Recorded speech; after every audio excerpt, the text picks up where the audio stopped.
Thanks for joining us for CBN NewsWatch. I'm Gary Lane. Today, Hezbollah launching another round of missile attacks on Israel as the Hezbollah leader threatens more attacks to come. Here at home, the Republican National Convention focusing on the border crisis as former President Trump's rivals come together to support his race for the White House. And we'll bring you a look at China's international spy network and how they work to silence dissidents. And a new movie called Discipleship in the Moonlight looks at a possible future where the Bible has been outlawed in the U.S. as a group of believers tries to spread the word of God to underground churches. Those stories and more today on NewsWatch. This is CBN NewsWatch. We begin with Israel, where Hezbollah has launched around 100 rockets into different areas of the northern part of Israel. Those attacks coming in waves last night and early today. The Times of Israel reporting that several of the rockets were shot down by the Iron Dome missile defense system, but some got through to the Israeli city of Kiryat Shimona. Hezbollah has fired thousands of rocket strikes against Israel since the deadly Hamas sneak attacks on October 7th. And the leader of the group, Hassan Nasrallah, is threatening more attacks against Israel towns that have not yet been hit if Israel, quote, continues to strike civilians.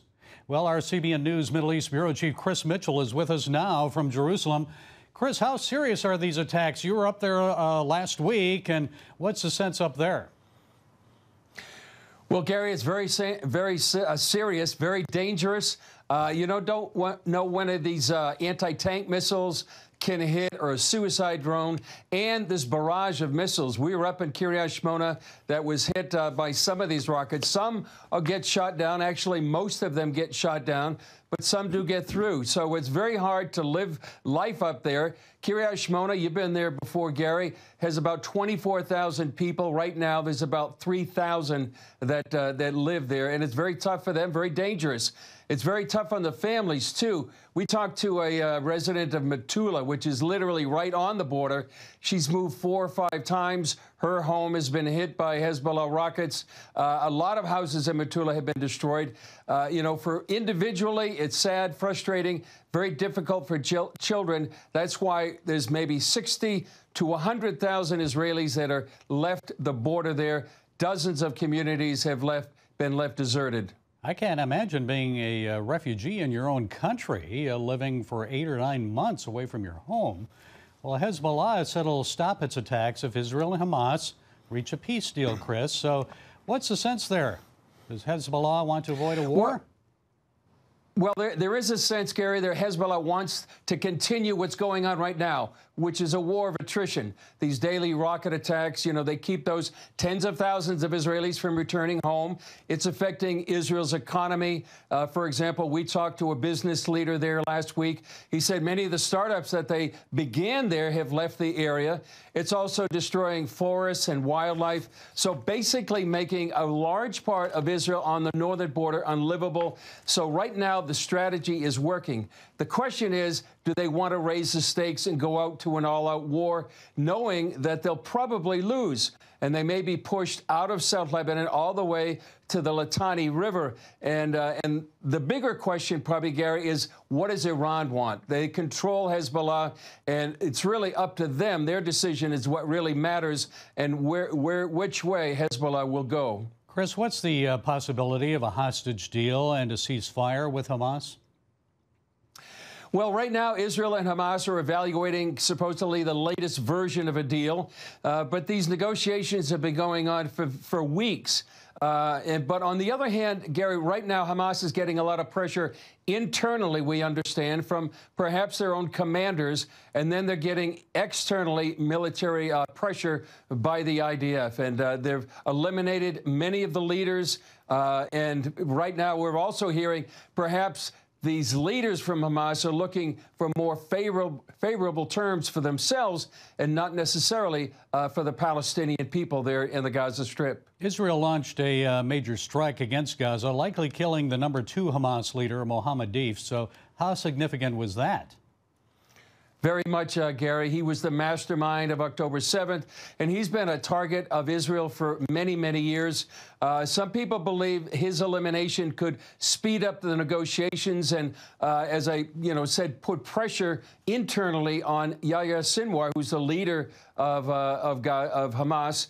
It could undermine the morale for many of these Hamas fighters. It could, some people believe, could be a turning point in the war. And one thing it does mark is really an amazing success of the Israeli intelligence and the military.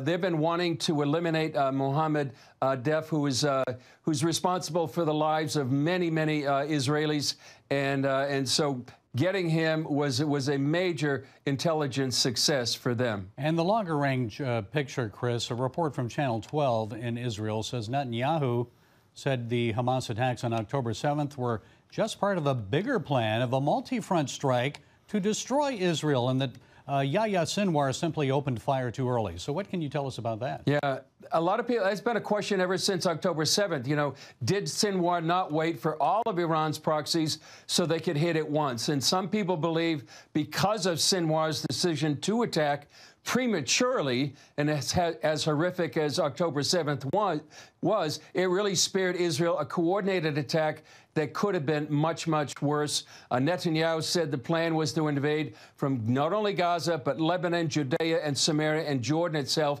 and even Iran. So then you would have hundreds of thousands of missiles, drones, and rockets, all with the intention of wiping out Israel. Despite maybe Sinwar's premature actions, the overall goal remains the same. And actually, Hezbollah, Iran, they really believe that they can eliminate the Jewish state. And that's why right now it's so vital for people to be praying for the peace of Israel and the peace of Jerusalem. Okay, Chris Mitchell from Jerusalem. Thanks always, Chris, for your insights. Stay safe. Know that many people are praying for you and our staff right there in Israel. Well, here at home, the Republican National Convention focused on securing America's borders last night and a show of party unity, with former President Donald Trump's former rivals taking the stage, urging Republicans to come together to beat Joe Biden. CBN's Caitlin Burke has that story. Let's make the 45th President of the United States the 47th President of the United States. Speaking to a Tuesday night RNC crowd, which included Donald Trump, Florida Governor Ron DeSantis praised his former rival. Our border was safer under the Trump administration, and our country was respected when Donald Trump was our commander-in-chief. Trump's strongest challenger and tough critic during the campaign, former UN Ambassador Nikki Haley, also giving her support. You don't have to agree with Trump 100% of the time to vote for him. After endorsing Trump, Haley talked up his foreign policy record. When Barack Obama was president, Vladimir Putin invaded Crimea. With Joe Biden as president, Putin invaded all of Ukraine. But when Donald Trump was president, Putin did nothing. No invasions,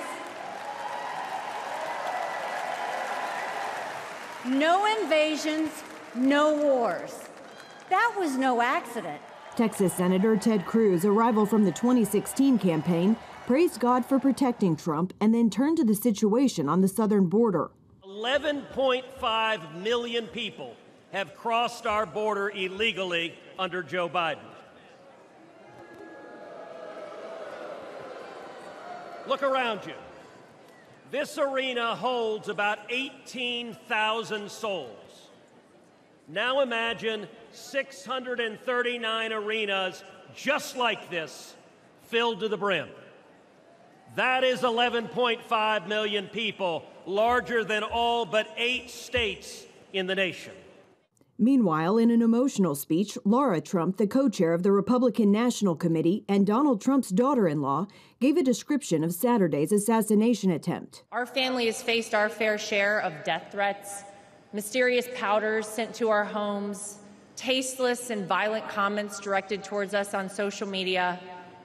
But none of that prepares you as a daughter-in-law to watch in real time someone try to kill a person you love. Tonight, Vice Presidential candidate J.D. Vance takes center stage. The theme, Make America Strong Again. He's also expected to touch on border security as well as the threat coming from China. Caitlin Burke, CBN News, Washington. Coming up, threatening, entrapping, and even kidnapping critics of the Chinese government. That's what an overseas network of spies is doing right here in the USA. A former member of China's secret police reveals the details when we come back. 35 years ago, China's communist government crushed a pro-democracy movement in Tiananmen Square. Today, China is trying to silence dissidents in the West through a network of spies. Dale Hurd interviewed one of those spies for this exclusive report. This is the first former member of China's secret police to speak publicly about Beijing's active campaign to silence Chinese pro-democracy voices overseas. Calling himself Eric, he was an agent for China's Ministry of Public Security, or First Bureau, from 2008 until last year, when he defected to Australia. My job was to collect the intelligence about the country I was in and the anti-communist groups there. I was supposed to infiltrate these groups, make friends, and trap targets for return to China. Eric was coerced into becoming an agent in 2008 after his arrest for supporting a pro-democracy party and given a choice: help the Chinese Communist Party, or CCP, catch dissidents abroad or go to jail. He chose the former, taking on fake identities such as a property executive and an anti-communist freedom fighter to lure dissidents to countries where they could be abducted and returned to China. But because he secretly protected targets and says no one was arrested because of his work, he was concerned his handlers would become suspicious, and he decided to defect. I didn't want to be responsible for any targets being returned to China. And I tried to make sure that it did not happen. And this made my bosses suspicious of me. Eric's testimony confirms our reporting and the reports of others that a Chinese government spy network is threatening, entrapping, and even kidnapping critics of the Chinese Communist government. These are kind of the methods being used by the CCP. Again, this is not an allegation we're making. This is what their official documents state. Laura Harth, who tracks Chinese transnational repression for the human rights group Safeguard Defenders, says we can assume there are agents like Eric operating in the U.S. But these CCP agents are only part of a larger campaign by the Chinese government called the United Front. So the United Front is something that's being defined by the Chinese Communist Party as one of its secret or magic weapons. And essentially its task is two things. On the one hand, expand the so-called circle of friends of the Chinese Communist Party.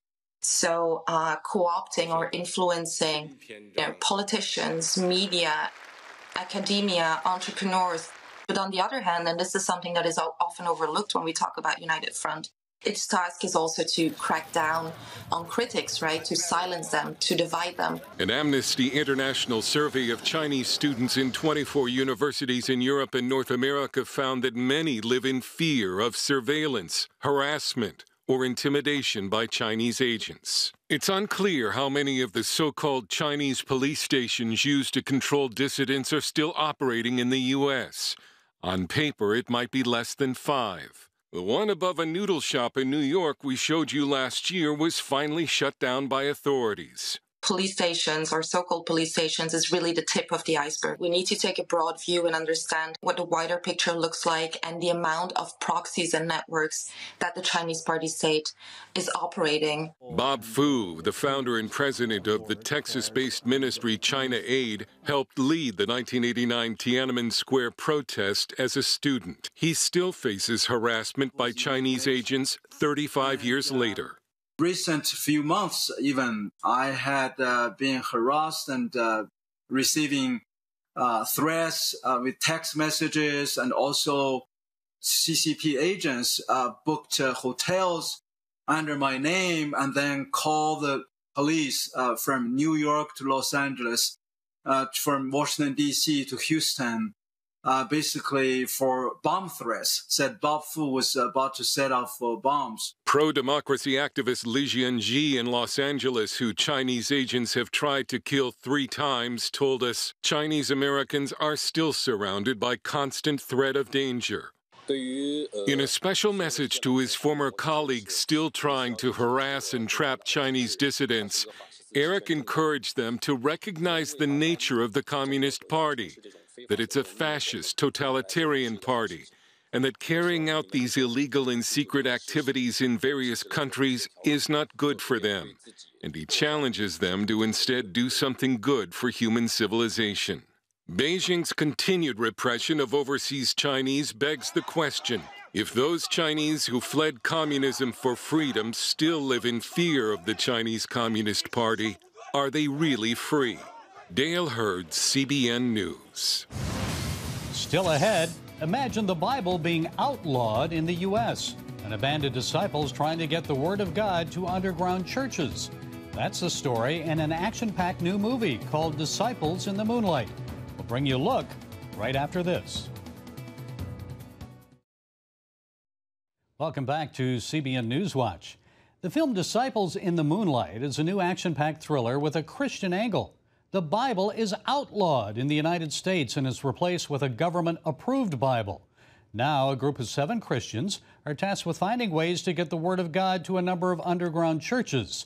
Ephraim Graham talked with Brett Farvel, who serves as the film's producer, director, and actor. My wife started collecting old Bibles. I didn't get it at first, and then the government-edited versions came. It's like she knew it was coming. You see what's happening out there. They are chasing down every hint of the original Bible. So you're not going to help him? It's just going to end badly. You are the lead actor, director, producer of this film. What happened to make you take on this project? This was a project that came to me over 10 years ago by a friend of mine named Josh Strakowski. He said that he had this vision of people running through cornfields in Indiana, being chased by people with guns, and they were carrying the Bible. People need the Bible, and I'm going to get it to them. If not us, then who? And it was just that seed of a question that just completely captivated my attention and my heart. And really brought me to my knees in conviction, because I started to ask myself the question, what would I do if the Bible was illegal? And all of a sudden, my faith began to grow, my boldness for the gospel began to grow, and it was something I wanted to share with the world. Guys, this job is unlike anything we've ever done before. There are 7 underground churches spread throughout Ohio, Kentucky, and Illinois. Each church has designated one of its members to come out of hiding. Our job is to deliver a single copy of the scriptures to them. Would you consider this an action thriller? Yeah, so this is an action-packed suspense thriller is what we've called it. Maybe we should rethink this whole thing. We wanted to create this, kind of a 2-hour edge-of-your-seat type experience so that they could come into contact with how seriously do they hold their faith.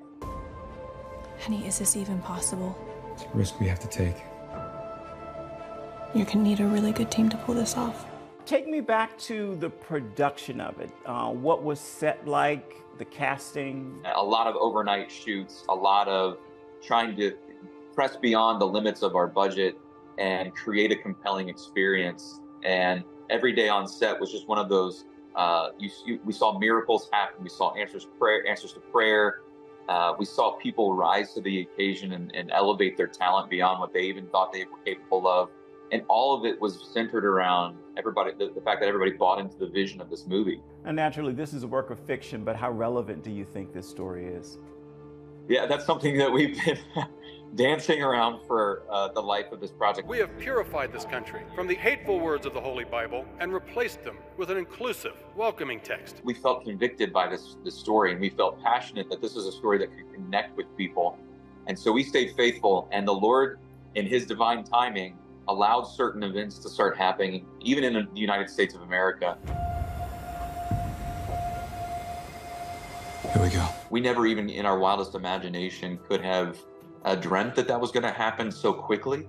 But the Lord knew, once this idea was firmly planted in our hearts and our minds, that these types of things were going to come about in the time span of this project. And then it was just upon us to be faithful to shepherd this project and to get it out for such a time as this. What's your prayer for the project now that it is being released? I've called this movie my love letter to the Church of Jesus Christ. I have a passion and a heartbeat for the American church to wake up, to get serious about the Word of God, to get serious about their faith. No one does what we do. I didn't think it was going to be like this. What did you think it was going to be like? Not this. And I desire that for people's lives to be changed. And so my ultimate desire is that lives would be changed, but that also that people would get serious about the Word of God and maybe even open it and read it for the first time. I believe in you. I believe in this mission. But Nate, what if you don't come back? We do this tonight for the Word of God. And you can see Disciples in the Moonlight. It's in theaters now. And be sure to join us tonight for a special edition of Studio 5.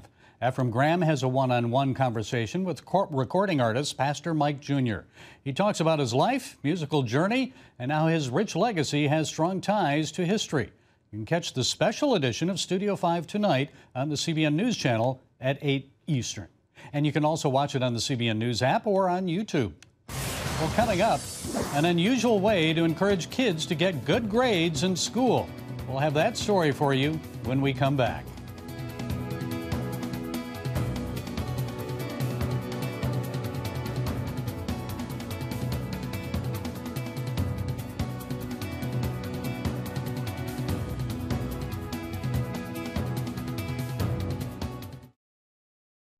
A New York City deli owner is offering an incentive for kids to get good grades, and it's going viral. A bodega owner promised a 12-year-old boy named Zamir Davis free treats if he made good grades. So when the 7th grader got a spot on the honor roll, the store owner delivered on his word, giving the student his pick from the shelves. Zamir walked out with a handful of treats and encouragement to never give up. Well, that's it for this edition of CBN NewsWatch. Remember, you can find more of our news program on the CBN News Channel anytime or online with cbnnews.com. Also, tell us what you think about the stories you've just seen by emailing newswatch@cbn.com or talk to us on Facebook, Twitter, and Instagram. We hope you'll join us next time. Have a great day.